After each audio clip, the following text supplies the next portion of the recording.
Je m'appelle Alex. J'ai 30 ans. Et jusqu'à récemment, je pensais avoir les choses en main. Je travaille dans la construction, j'ai mon propre logement avec ma fiancée, Sarah. Rien de fantaisiste, mais c'est le nôtre. La vie était bonne. Simple. Le genre de bien où vous vous réveillez sans redouter le jour à venir. Mais laissez-moi revenir en arrière. Laissez-moi vous parler de mon père. Tom, c'était son nom. Tom Henderson. Ce n'était pas un homme riche ou un cadre d'entreprise.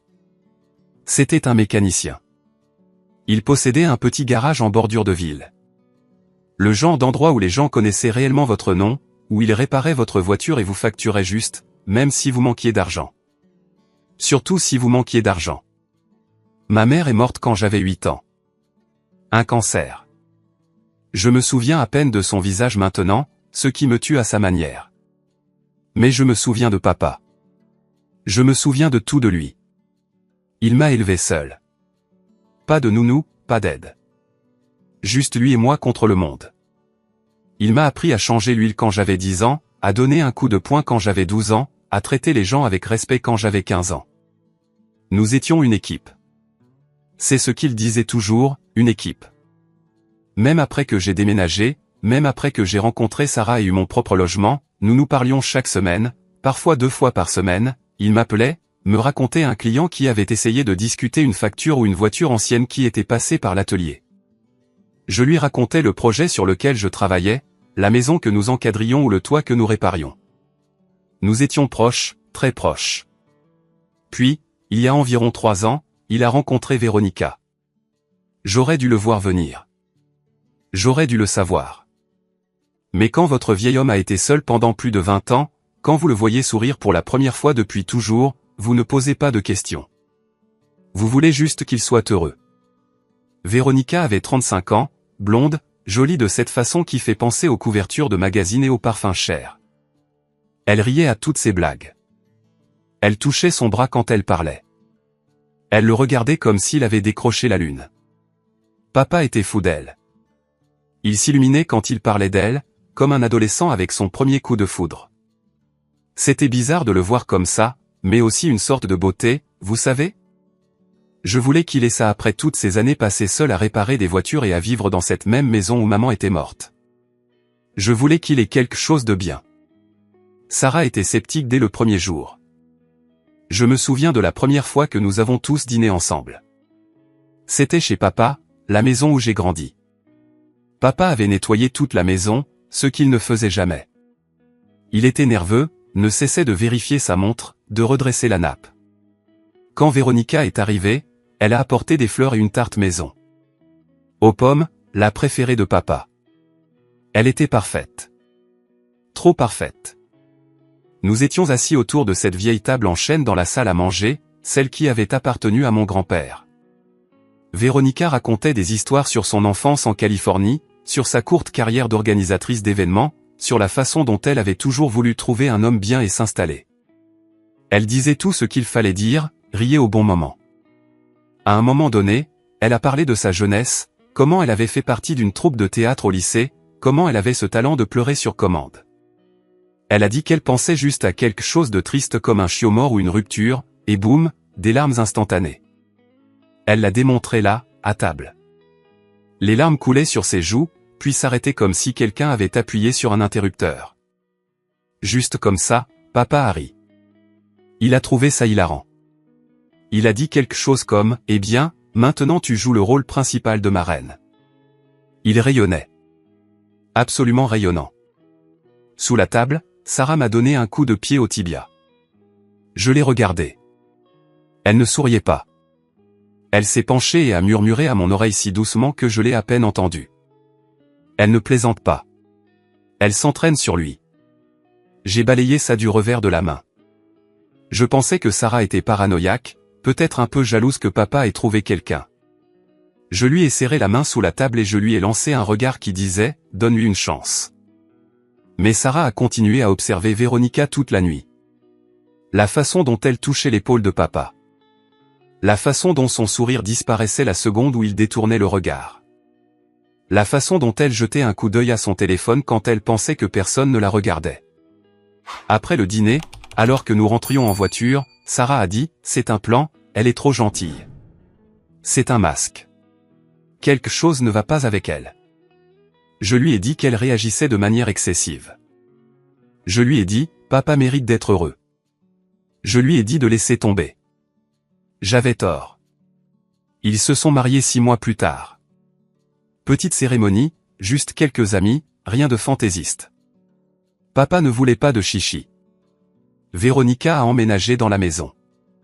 Elle a redécoré, jeté un tas de vieilles choses, apporté de nouveaux meubles. Elle a dit qu'il était temps de prendre un nouveau départ. Papa n'a pas discuté. Il voulait juste qu'elle soit heureuse. Pendant les 2 ans et demi suivants, tout semblait aller bien. Je passais à la maison toutes les 2 semaines. Véronica était toujours agréable, toujours souriante, jouant toujours le rôle d'une épouse dévouée. Elle préparait le déjeuner, posait des questions sur mon travail, complimentait les cheveux ou les boucles d'oreilles de Sarah. Elle était douée, vraiment douée. Mais Sarah ne s'est jamais réchauffée à elle. Elle restait polie. Certes. Mais dès que nous partions, elle disait la même chose à chaque fois. Il y a quelque chose d'étrange chez elle. Je ne lui fais pas confiance. J'aurais dû l'écouter. Il y a 3 mois, j'ai reçu l'appel. Il était 4 heures du matin. Mon téléphone a sonné et je l'ai su. Avez-vous déjà reçu un appel à 4 heures du matin? Vous savez juste que c'est mauvais. C'était Véronica. Elle pleurait, sanglotait. En fait, elle pouvait à peine prononcer les mots. Cet homme. Il est parti. Crise cardiaque. L'ambulance a essayé, mais il n'a pas survécu. Je ne me souviens pas du trajet jusqu'à l'hôpital. Je ne me souviens pas m'être garé. Je ne me souviens pas avoir traversé ces portes automatiques. Je me souviens juste d'être resté là, dans ce couloir froid et stérile, fixant un médecin qui me disait que mon père était mort. Infarctus massif, aucun signe avant-coureur, rien que quiconque n'aurait pu faire. Il avait 58 ans. Les funérailles eurent lieu une semaine plus tard. C'était un jour gris. Le genre de jour où le ciel semble peser sur vous. Froid. Tout semblait froid. Il y avait beaucoup de monde. Des clients du garage, des voisins, de vieux amis. Papa était aimé. Vraiment aimé. Les gens n'arrêtaient pas de venir me voir, de me serrer la main, de me dire à quel point ils étaient désolés. À quel point Tom était un homme bon. À quel point il les avait aidés quand ils en avaient eu besoin. Et Véronica. Oh mon Dieu. Véronica a fait son numéro. Elle portait tout en noir, un voile sur son visage. Elle pleurait à grands sanglots, des sanglots qui résonnaient dans le cimetière. Elle se drapait sur le cercueil comme dans un film. Les gens lui tapotaient l'épaule, lui murmuraient des mots de réconfort. Pauvre femme, si jeune pour être veuve. Je restais là, engourdi. Et puis j'ai vu quelque chose.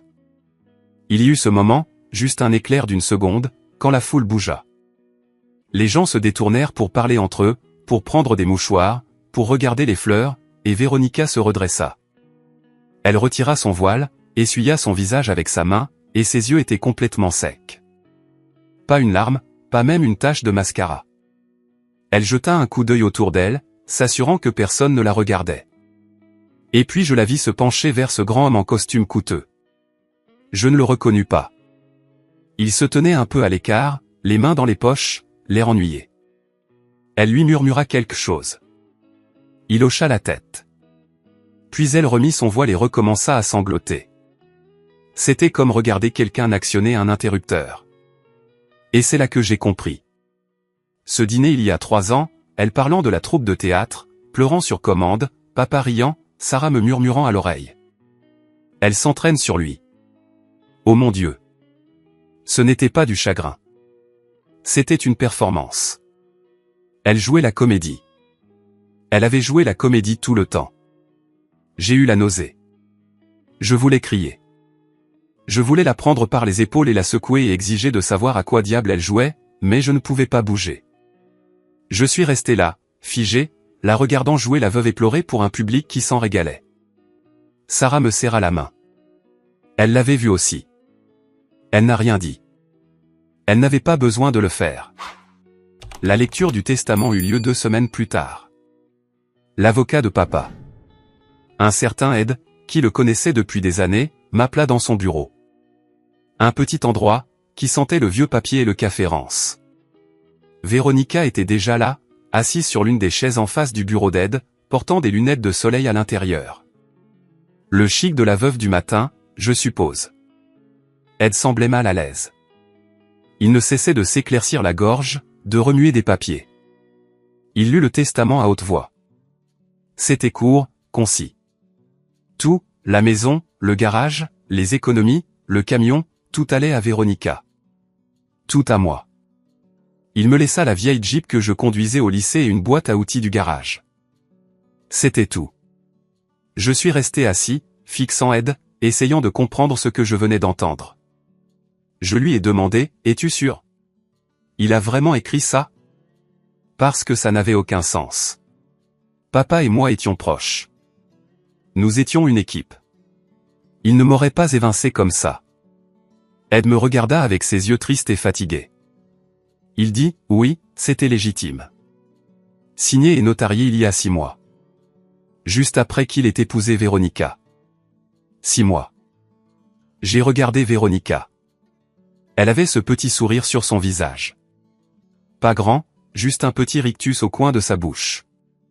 Et elle n'a pas dit un mot. J'ai parlé à Ed après le départ de Véronica.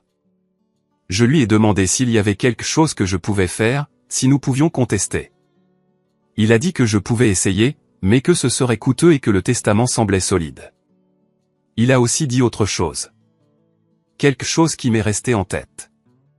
Il a dit, « Ton père est venu mettre à jour son testament il y a environ 1 an, il voulait te laisser la maison et partager le reste. Puis, il y a 6 mois, il est revenu, a tout changé. Il a dit que Véronica était sa femme maintenant et qu'une femme devrait tout hériter. Ed a dit qu'il avait essayé de le dissuader. Suggéré de me laisser au moins quelque chose de plus, mais ton père n'a pas cédé. Il avait l'air troublé en me racontant ça, comme s'il n'y croyait pas non plus. Puis il hésita, se pencha en avant, baissa la voix comme si quelqu'un pouvait l'écouter. Ton père semblait absent ce jour-là, Alex. Distrait, il ne cessait de se frotter les tempes comme s'il avait une migraine. J'ai suggéré qu'il devrait peut-être attendre. Y réfléchir.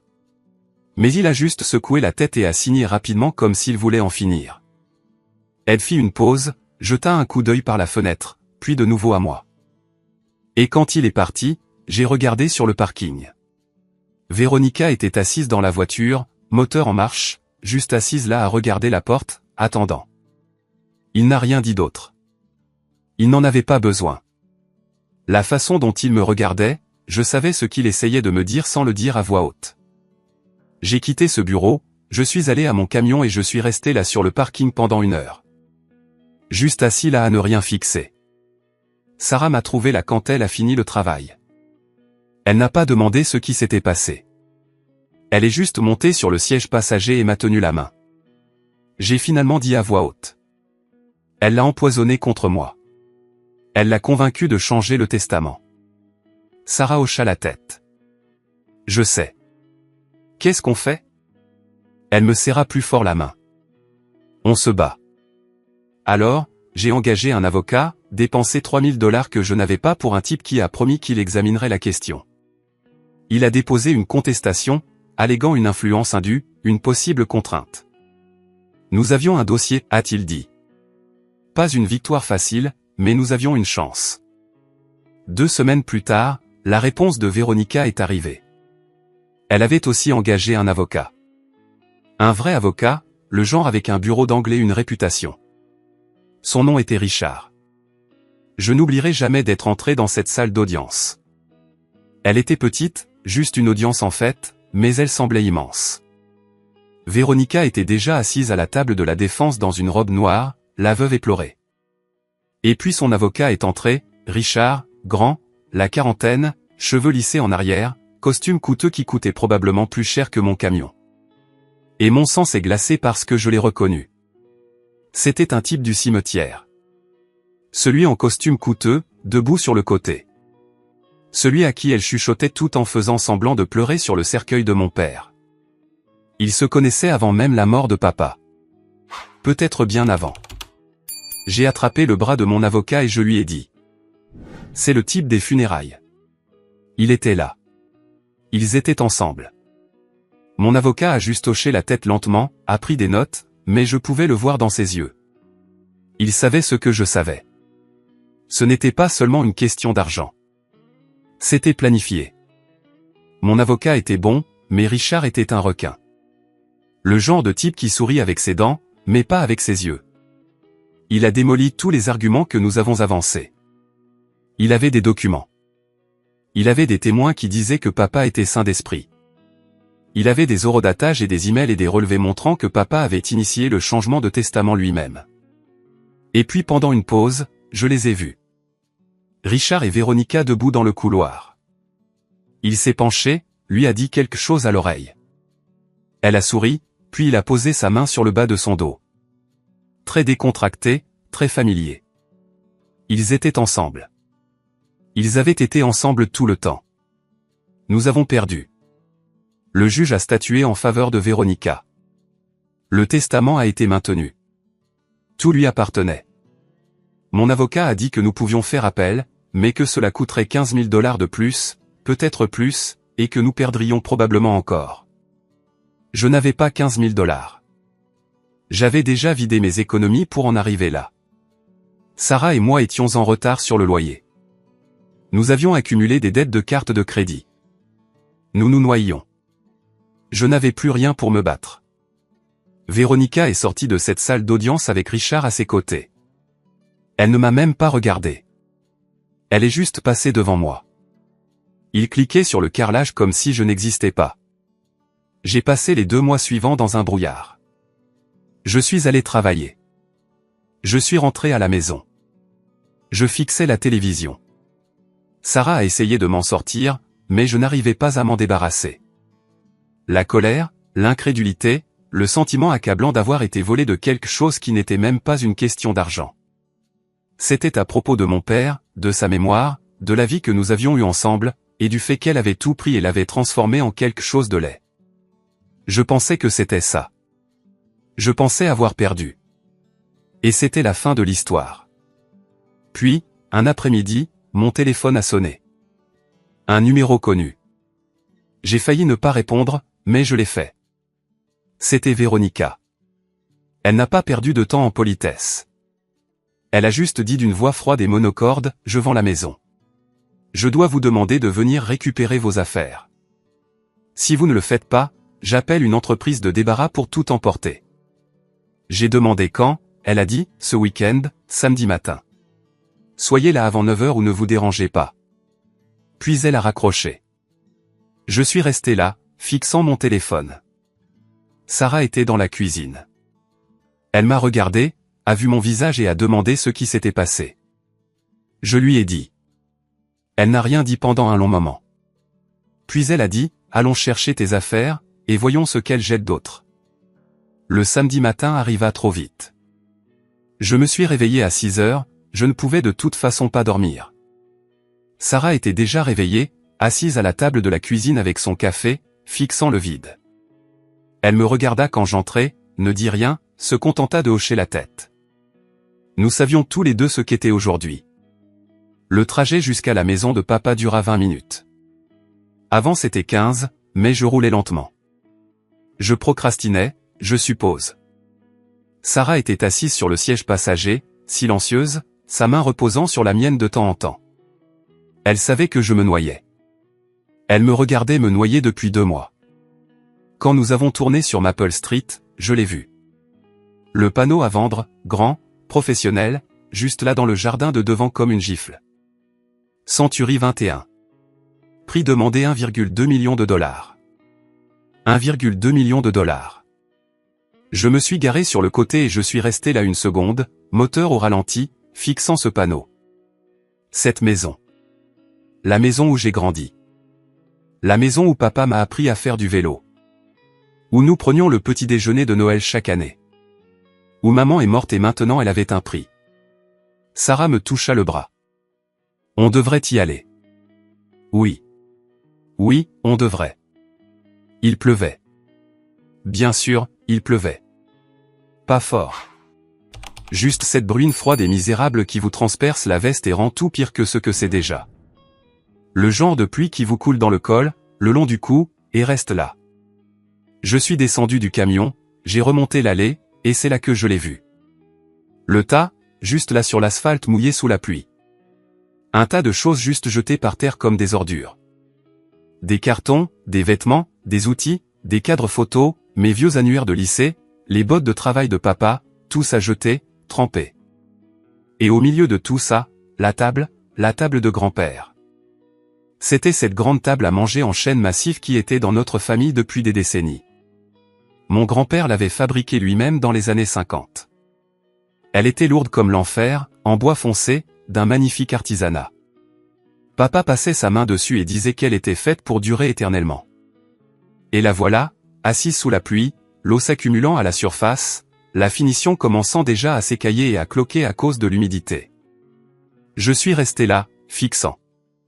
Sarah est venue à côté de moi, a vu la table, et j'ai entendu son souffle se couper. « Oh mon Dieu » murmura-t-elle.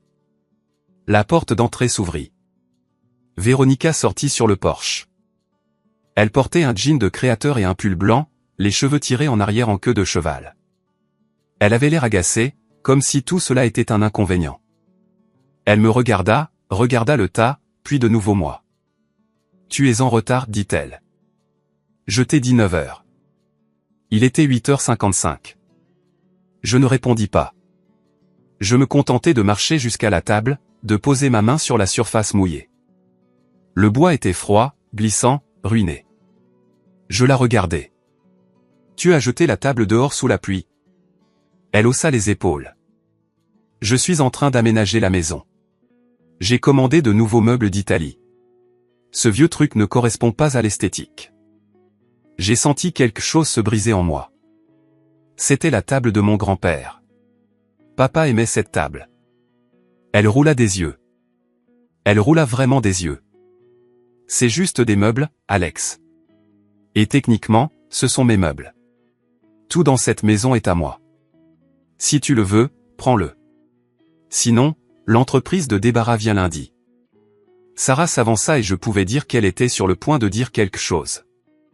Mais alors la porte s'ouvrit à nouveau et Richard sortit. Il tenait une tasse de café. Décontracté, à l'aise, comme s'il était chez lui. Il portait un pull et un pantalon kaki, pieds nus.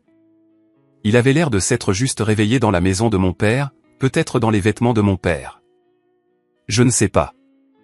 Mais il était là. Il sourit à Véronica, lui tendit le café, puis me remarqua, debout sous la pluie. « Aube » dit-il. « Vous devez être Alex. » Il n'a pas proposé de me serrer la main, il est juste resté là sur le porche sec, me regardant comme si j'étais un domestique. Véronica sirota son café. Elle jeta un coup d'œil à Richard. Il posa sa main sur le bas de son dos, très décontracté, familier. Et c'est là que j'ai su avec certitude qu'ils avaient été ensemble tout le temps, du vivant de papa. Peut-être même avant qu'ils ne se marient. Ce n'était pas seulement une question d'argent. C'était à propos d'eux. Ensemble, ils prenaient mon père pour un idiot. Richard regarda le tas d'affaires sur l'allée. « Vous devriez probablement vous dépêcher, dit-il, on dirait que la pluie ne va pas s'arrêter. » Il le dit avec un petit sourire narquois, comme s'il appréciait la situation. Véronica rit. Rit vraiment. Et je suis resté là, trempé, froid, à les regarder tous les deux, debout dans l'embrasure de la porte de la maison de mon père. Sarah m'a attrapé le bras. « Allons juste chercher les affaires et partons, dit-elle doucement. » Je n'ai rien dit. Je ne pouvais pas. Si j'ouvre la bouche, je ne sais pas ce qui aurait pu en sortir.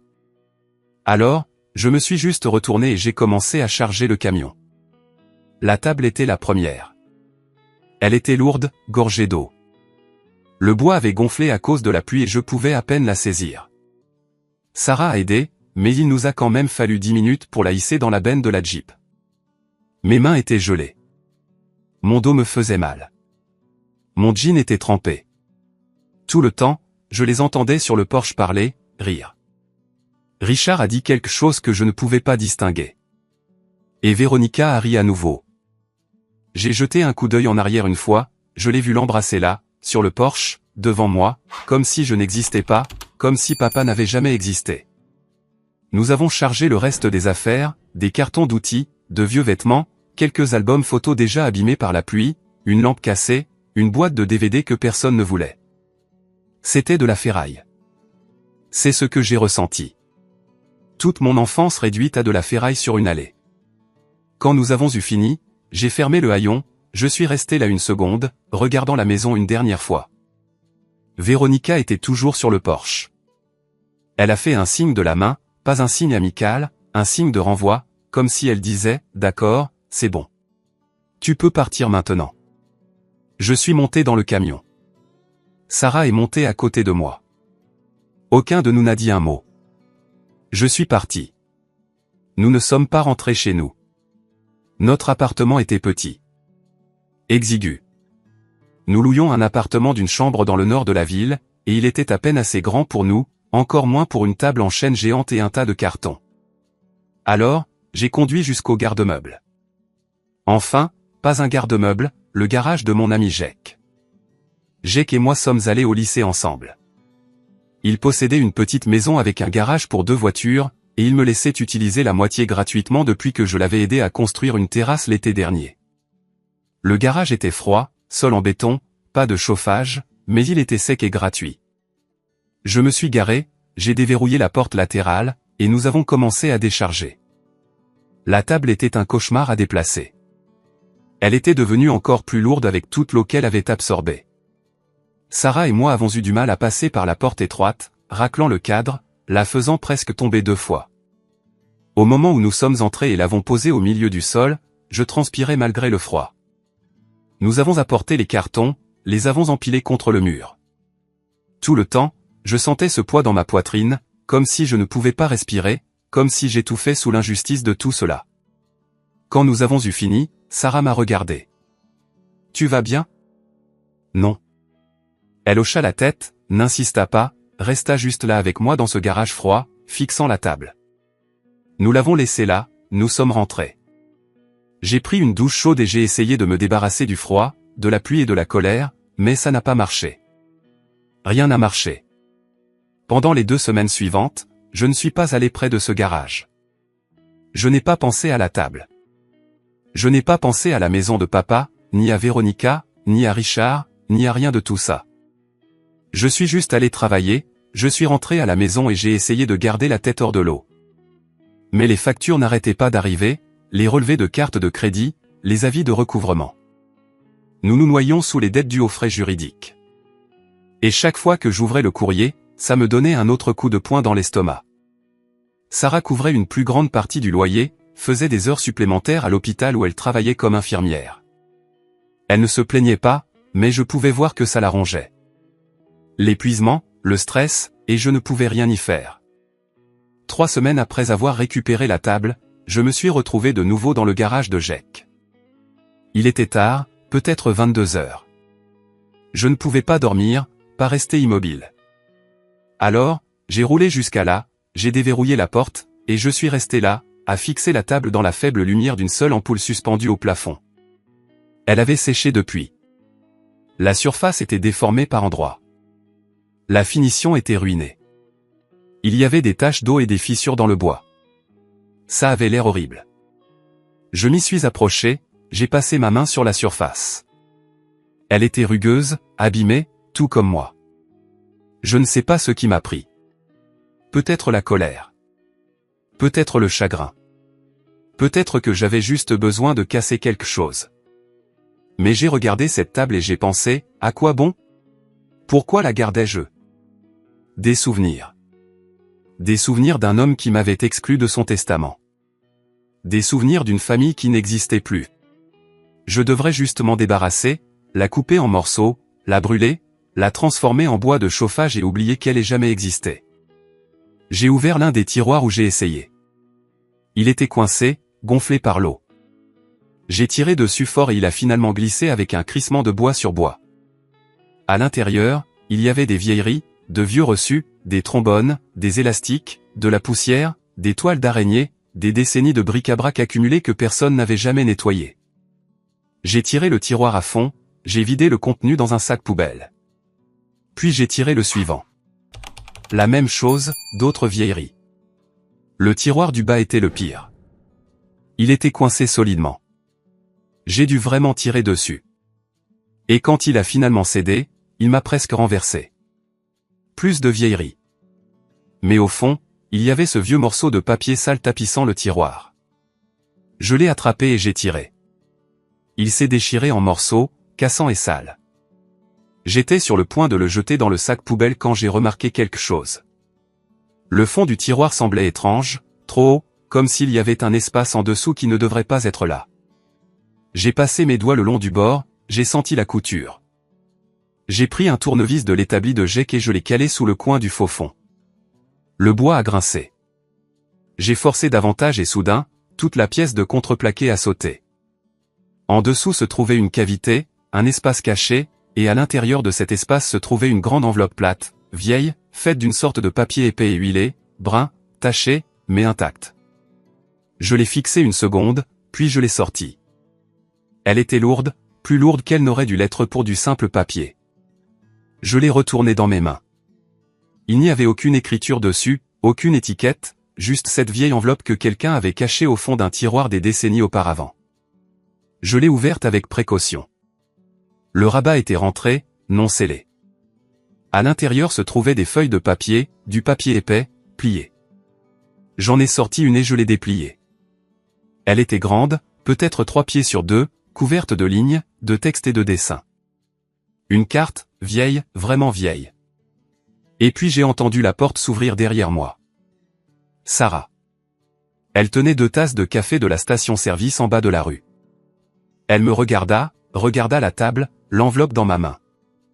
Je pensais que tu serais là, dit-elle. Tu vas bien? J'ai trouvé quelque chose. Elle s'approcha, me tendit l'un des cafés, et regarda la feuille que je tenais. Qu'est-ce que c'est? Je ne sais pas.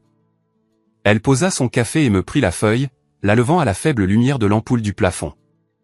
Elle plissa les yeux, la retourna, puis se dirigea vers l'établi où Jake gardait une lampe et l'étala sous la lumière. Alex, viens ici. Je m'approchai, regardai le papier. C'était une carte, mais pas comme n'importe quelle carte que j'ai jamais vue.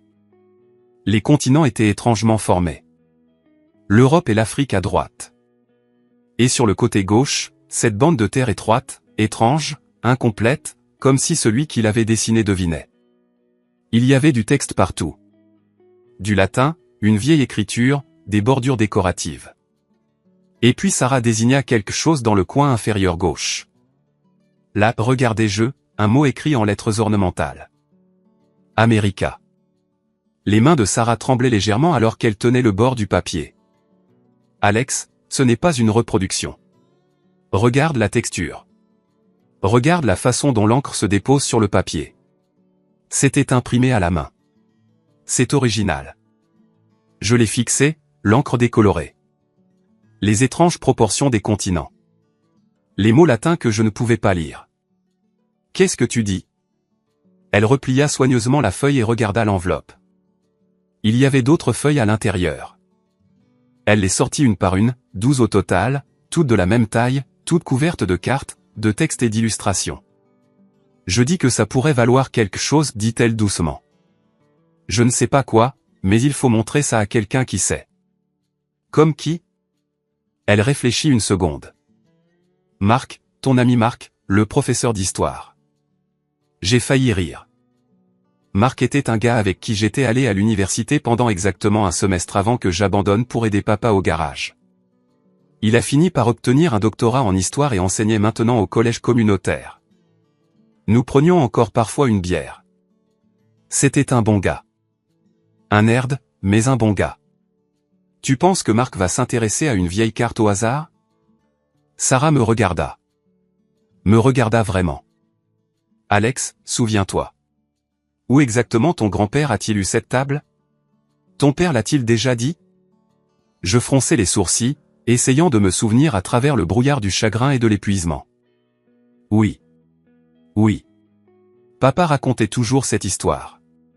Grand-père l'a achetée lors d'une vente aux enchères dans les années 60, sur la colline. Cette grande maison coloniale. Un vieux type allemand déménageait dans une maison de retraite et sa famille vendait tout. Grand-père a eu la table pour 50 $ parce que personne ne voulait la descendre les escaliers. Les yeux de Sarah s'écarquillèrent. Un Allemand dans les années 60. Oui. Pourquoi? Elle regarda la carte étalée sur l'établi, puis de nouveau moi. Alex, et s'il n'avait pas juste vendu la table? Et s'il avait caché ça avant de partir? Et s'il l'avait ramené d'Europe après la guerre et n'avait jamais rien dit à personne? Je suis resté là, la fixant les cartes, fixant l'enveloppe. Les pièces du puzzle ont commencé à s'assembler dans ma tête. Un vieil immigrant allemand vivant en Amérique après la Seconde Guerre mondiale, cachant quelque chose de précieux dans un meuble, ne le disant jamais à personne, mourant sans révéler le secret. Oh mon Dieu! Je suis resté là, tenant cette enveloppe, ces feuilles de papier qui avaient été cachées au fond d'un tiroir depuis Dieu sait combien de temps. Et pour la première fois depuis des semaines, j'ai ressenti autre chose que de la colère. J'ai ressenti de l'espoir. D'accord, dis-je. Appelons-le. Sarah sortit son téléphone. Il était tard, mais elle composa quand même le numéro. Marc décrocha au 3e coup. Elle le mit sur haut-parleur. La voix de Marc était grognonne. Sarah, il est 22h30. Tu vas bien? Oui, désolé, dit-elle. Mais nous avons besoin de ton aide. Nous avons trouvé quelque chose. Une vieille carte. Des cartes. En fait, nous pensons qu'elle pourrait être. Je ne sais pas importante. Il y eut une pause. Une carte. Des cartes au pluriel. 12 feuilles. Vieux texte latin imprimé à la main, nous pensons. Une autre pause, plus longue cette fois. Où les avez-vous trouvées? Cachées dans une table. Une vieille table des années 60. Marc resta silencieux un long moment. D'accord, dit-il lentement. Je veux dire, je peux jeter un coup d'œil. Mais Sarah, les gens trouvent tout le temps de vieilles cartes. 99% d'entre elles ne sont que des reproductions ou des impressions décoratives. Je ne veux pas que vous ayez trop d'espoir. Nous savons, dit-elle. Mais juste. Regarde-les, s'il te plaît. D'accord. Apporte-les demain. Mon bureau. Midi et Sarah. Oui. Fais attention avec elles. Si elles sont aussi vieilles que tu le penses. Elles sont fragiles. Ne les plie pas plus qu'elles ne le sont déjà. Ne les mouille pas, fais juste attention. Elle le remercia et raccrocha. Nous sommes restés là, dans le garage, fixant ces feuilles de papier étalées sous la lumière. Peut-être que ce n'était rien. Probablement que ce n'était rien. Mais peut-être, juste peut-être, c'était quelque chose. Et juste à ce moment-là, j'avais besoin de quelque chose à quoi me raccrocher. Le lendemain matin, Sarah et moi avons conduit jusqu'au collège communautaire où Marc enseignait. C'était un trajet de 40 minutes depuis notre appartement, et nous avons passé la majeure partie en silence. L'enveloppe était posée sur les genoux de Sarah, soigneusement enveloppée dans une thé d'oreiller. Nous avions passé la moitié de la nuit à regarder ces cartes, essayant de comprendre le texte latin, les étranges illustrations, les proportions bizarres des continents. Aucun de nous ne voulait le dire à voix haute. Mais nous pensions tous les deux la même chose. Et si cela valait réellement quelque chose? Le bureau de Marc était au 3e étage d'un bâtiment de sciences humaines. Petit, exigu, des livres partout, des piles de papier sur chaque surface, une fenêtre qui donnait sur le parking. Il nous attendait quand nous avons frappé. Il a ouvert la porte, café à la main, ressemblant exactement à ce qu'il était, un type qui avait passé toute sa vie d'adulte à se plonger dans de vieux documents et des archives poussiéreuses. Il a souri en nous voyant. Puis il a vu la thé d'oreiller dans les mains de Sarah, et son expression est devenue sérieuse. Entrez, fermez la porte. Nous nous sommes assis. Sarah a soigneusement déballé l'enveloppe et l'a posée sur son bureau. Marc ne l'a pas touchée tout de suite. Il l'a juste fixée. Puis il a ouvert un tiroir, a sorti une paire de gants de coton blanc et les a enfilés. C'est là que j'ai su que ce n'était pas qu'une simple formalité. Il a ouvert l'enveloppe, a sorti la première feuille, l'a dépliée lentement, comme s'il manipulait quelque chose qui pourrait se désintégrer s'il respirait mal, et puis il est resté immobile, complètement immobile. Son visage est devenu blanc. Pas pâle, blanc. Marc. Il n'a pas répondu, il a juste continué à fixer la carte. Ses mains ont commencé à trembler. Réellement trembler. Sarah s'est penchée en avant. Marc, qu'est-ce que c'est? Il nous a regardés. Ses yeux étaient immenses derrière ses lunettes. Où avez-vous trouvé ça? Je lui ai dit, la table, le compartiment caché, la vente aux enchères des années 60, le vieil allemand. Marc hocha la tête lentement comme s'il traitait des informations qu'il ne pouvait pas tout à fait croire. Puis il se leva, se dirigea vers sa bibliothèque et en sortit un épais livre de référence, le feuilleta, trouva une page, nous la montra. Il y avait une image d'une carte, la même carte, ou du moins une qui semblait identique. C'est une carte de Walt Simley, dit-il. C'est la Universal Cosmographia imprimée en 1507 par un cartographe allemand nommé Martin Waldseemüller. D'accord, donc c'est une reproduction. Marc secoua la tête. Non, Alex, écoute-moi. C'est la première carte de l'histoire à utiliser le mot Amérique. Le premier document a nommé le Nouveau Monde d'après Amerigo Vespucci au lieu de l'appeler les Indes ou le Nouveau Monde. C'est littéralement l'acte de naissance de l'Amérique. Je l'ai fixé. Sarah me serrait la main si fort que ça faisait mal. Marc continuait de parler, sa voix devenant plus rapide, plus excitée. Pendant des siècles, tout le monde pensait qu'il n'en existait qu'un seul exemplaire. Les Allemands l'avaient. Ils l'ont vendu à la bibliothèque du Congrès en 2003 pour 10 millions de dollars. 10 millions. C'est l'une des cartes les plus importantes de l'histoire de l'humanité. Il regarda de nouveau la feuille sur son bureau. Mais ça, Alex, si c'est réel, si c'est un original, vous venez de trouver un deuxième exemplaire connu existant. La pièce semblait tanguer. Combien, réussis-je à demander. Marc retira ses lunettes, se frotta les yeux. Je ne sais pas. Plus de 10 millions, probablement. Peut-être beaucoup plus. Ce serait la découverte du siècle. Les musées tueraient pour ça. Les collectionneurs privés se ruineraient pour ça. La voix de Sarah était petite quand elle parla. Qu'est-ce qu'on fait? Marc remit ses lunettes. Nous regarda tous les deux. D'abord, on la vérifie. Je connais des gens, des experts en cartographie rare. On l'a fait authentifier officiellement. Ensuite, on parlera de ce qui suit. Mais Alex, Sarah, vous devez comprendre quelque chose. Quoi? Si cela s'ébruite, si Véronica le découvre, elle va vous poursuivre en justice, moralement, par tous les moyens possibles. Cette table était dans la maison. La maison qu'elle a héritée. Elle pourrait arguer que tout ce qui s'y trouvait, y compris ce qui y était caché, lui appartient. J'ai senti mon estomac se serrer, mais je l'ai pris. Elle m'a dit de le faire. Marc hocha la tête. Je sais, et cela pourrait vous protéger, mais elle essaiera. Elle engagera des avocats. Elle vous traînera à nouveau devant les tribunaux. Vous devez être préparé à cela. Sarah me regarda. Je la regardai. Alors on le fait discrètement, dis-je. On ne dit rien à personne. On l'authentifie. On le vend. Et on le fait de manière à ce qu'elle ne puisse pas nous remonter. Marc réfléchit un instant. Une fiducie aveugle. Vous créez une fiducie anonyme. Vous vendez par son intermédiaire. C'est une pratique courante pour les objets de grande valeur lorsque le vendeur souhaite préserver sa vie privée. C'est légal. C'est propre. Et ça ne mentionne pas votre nom.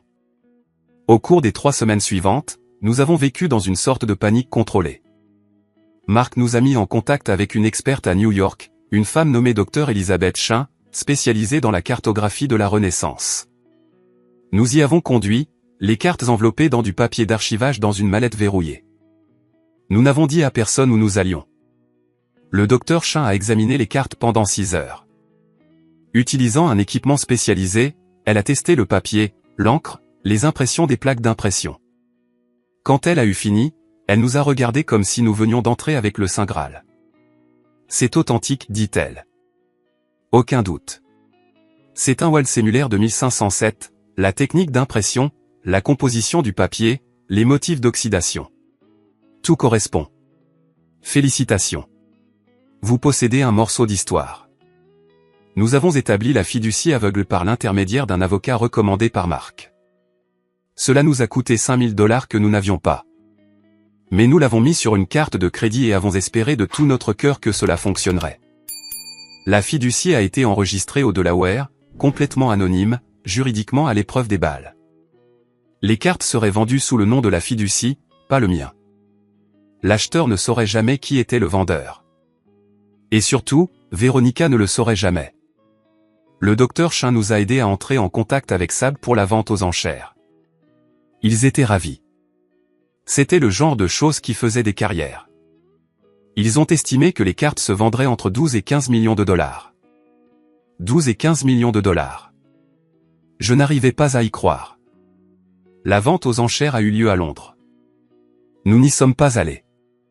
Nous ne pouvions pas nous permettre le billet d'avion. Et honnêtement, je ne pense pas que j'aurais pu supporter d'être là. Au lieu de cela, nous étions assis dans notre petit appartement, au téléphone avec notre avocat, écoutant les enchères. Elles ont commencé à 5 millions, sont passées à 7, puis 9, puis 11. Sarah pleurait. Je tremblais. Elle a finalement été vendue pour 13 200 000 dollars. 13 millions après les commissions, les frais et les taxes. Nous nous en sortirions avec environ 7,5 millions. 7,5 millions. Je suis resté assis sur notre canapé miteux dans notre appartement exigu où le chauffage fonctionnait à peine et je ne pouvais ni parler ni penser. Sarah m'a jeté ses bras autour du cou. Nous nous sommes juste serrés l'un l'autre et avons pleuré. Pour la première fois depuis la mort de papa, je pouvais respirer. Mais environ une semaine après la vente aux enchères, je parcourais Facebook, juste pour passer le temps. Et j'ai vu un post d'une vieille amie du lycée qui vivait toujours dans l'ancien quartier. C'était une capture d'écran d'une annonce immobilière. La maison de papa. Prix réduit. 900 000 dollars. Vendeur motivé. J'ai cliqué sur l'annonce. Lu la description. Elle était sur le marché depuis 3 mois. Aucune offre. Le marché dans cette région s'était refroidi et Véronica était désespérée. J'ai montré à Sarah. Elle a regardé l'écran, m'a regardé. Tu penses à la même chose que moi. J'ai hoché la tête. Nous avons appelé notre avocat. Lui avons dit que nous voulions faire une offre.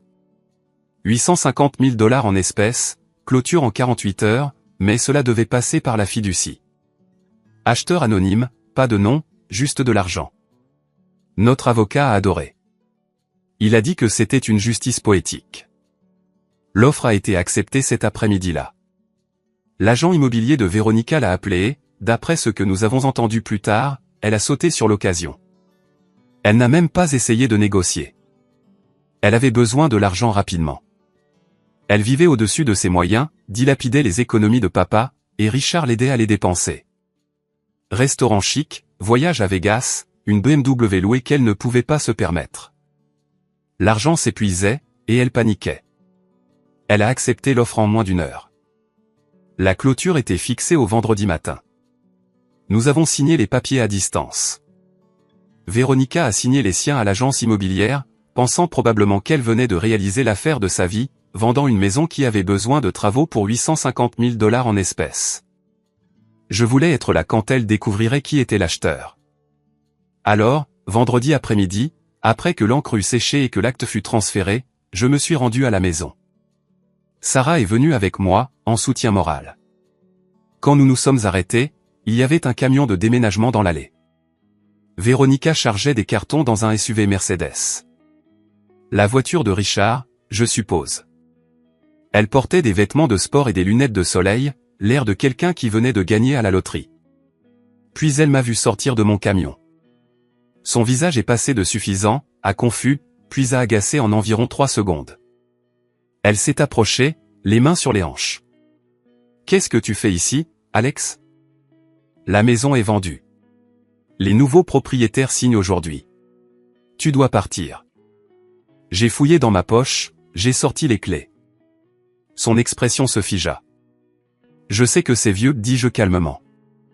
C'est moi qui l'ai acheté. Elle me fixa les clés. Puis de nouveau moi. Quoi ? J'ai acheté la maison par l'intermédiaire d'une fiducie. Acheteur anonyme. C'était moi. Sa bouche s'ouvrit. Se referma. S'ouvrit de nouveau. C'est impossible. Tu es fauché. Tu es endetté jusqu'au cou. Où aurais-tu trouvé 850 000 $? J'ai souri, je n'ai pas répondu. Elle a commencé à paniquer. Je pouvais le voir dans ses yeux.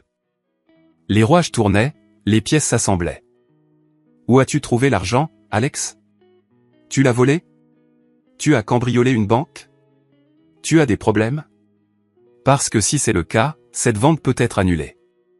Je peux appeler mon avocat tout de suite. Vas-y, appelle-le. Mais la vente est finale. L'acte est enregistré. Cette maison est à moi maintenant. Elle fit un pas en arrière, me regardant comme si j'avais une deuxième tête. Je ne comprends pas comment. Je la regardais. Vraiment? La regarder. Véronica, tu as passé toute ta vie à chercher le ticket d'or. Mais tu es trop cupide et trop stupide pour reconnaître un trésor quand tu le vois. La chose qui m'a rendu riche. Tu l'as jeté sous la pluie parce que tu pensais que c'était de la ferraille. Tu juges tout à sa couverture. Et moi, j'ai réellement lu le contenu. C'est pourquoi cette maison est à moi et tu es debout dans la rue. J'ai laissé ces mots planer dans l'air. Les laisser se demander. La laisser se déchirer, essayant de comprendre ce qu'elle avait exactement manqué. Ce qu'elle avait tenu dans ses mains et jeté. Son visage pâlit, puis rougit, puis pâlit de nouveau. Maintenant, prends tes affaires et va-t'en. Tu as 1 heure. Elle resta là, figée, sa bouche s'ouvrant et se fermant comme un poisson. Puis elle se tourna et courut vers la Mercedes, attrapa son téléphone, commença à crier sur quelqu'un. Richard, probablement. Sarah et moi sommes entrés dans la maison. Notre maison, c'était comme entrer dans un univers différent. Au cours du mois suivant, nous avons remis l'endroit en état, peint les murs, remplacé les sols que Véronica avait abîmés, ramené les meubles qu'elle avait jetés ou ce que nous pouvions en récupérer. La table en chêne entièrement restaurée. Est revenue dans la salle à manger où elle appartenait. La vie est devenue calme. Normale. Nous avons remboursé nos dettes.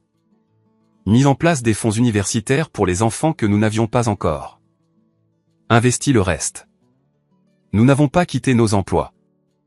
Nous n'avons pas acheté de voiture de luxe. Nous avons juste vécu confortablement, en sécurité, libre. Puis, environ 6 semaines après notre emménagement, on a frappé à la porte. J'ai ouvert. Véronica, mais pas la Véronica que j'avais vue auparavant. Cette femme avait l'air d'avoir 10 ans de plus. Pas de maquillage, cheveux tirés en arrière en queue de cheval grasse, vêtue d'un survêtement et d'une vieille veste. Elle avait l'air détruite. Alex, dit-elle, sa voix se brisant. S'il te plaît, j'ai besoin de ton aide. Je l'ai juste fixée. Elle a commencé à pleurer. De vraies larmes cette fois, je pense. Pas les fausses des funérailles. Richard a tout pris. Il a dit qu'il investirait mon argent de la vente de la maison. Il a dit que ça irait en actions, des investissements sûrs. Mais il a menti. Il a tout pris et est parti avec une jeune stagiaire de 25 ans de son cabinet. Il a pris l'avion pour le Mexique. Je ne peux pas le trouver. L'argent est parti. Tout. Je n'ai plus rien. L'IRS me poursuit pour des arriérés d'impôts. Je dors dans ma voiture. Alex, s'il te plaît. J'aimais ton père. Tu dois me croire. Je l'aimais. J'ai entendu des pas derrière moi. Sarah s'est approchée, s'est tenue à côté de moi. Elle tenait la vieille tasse à café de papa, celle avec le logo délavé de son garage. Elle a pris une gorgée, a regardé Véronica de haut en bas lentement, comme si elle examinait quelque chose de pitoyable. Puis elle a parlé. Tu sais, Véronica, tu nous as dit une fois que tu étais une grande actrice, que tu pouvais pleurer sur commande. Pense juste à quelque chose de triste et boum, des larmes instantanées. Alors, voici mon conseil. Va dehors et fais un numéro. Joue le rôle de quelqu'un que les gens veulent vraiment aider, parce que le public ici, nous avons déjà vu cette performance et nous n'achetons pas de billets pour une suite. J'ai ajouté doucement mais fermement. Nous avons vu ce film. Il n'y a pas de deuxième projection. Au revoir, Véronica. Et j'ai fermé la porte. Nous sommes restés là dans le couloir, l'écoutant sangloter sur le porche. Puis nous avons entendu ses pas. Elle s'éloignait, une portière de voiture qui claquait, un moteur qui démarrait, puis le silence. Sarah m'a regardé. « Tu vas bien ? » ?»« Oui. »« Oui, je vais bien. » Quelques jours plus tard, je parcourais les actualités sur mon téléphone, juste une navigation sans but, et c'est là que je l'ai vu, un titre, avocat éminent arrêté à l'aéroport, accusé de détournement de fonds de clients. Le visage de Richard était juste là sur la photo, l'air choqué, menotté. J'ai lu l'article. Il était en fuite depuis des semaines. Finalement, il a été pris en essayant de s'envoler pour les îles Caïmans. Les accusations comprenaient la fraude, le détournement de fonds et une douzaine d'autres choses. J'ai reniflé, bloqué l'écran, pris une gorgée de café. Ça n'a pas d'importance. Ce n'était plus mon problème. De nos jours, je travaille le matin. Je rentre chez Sarah l'après-midi.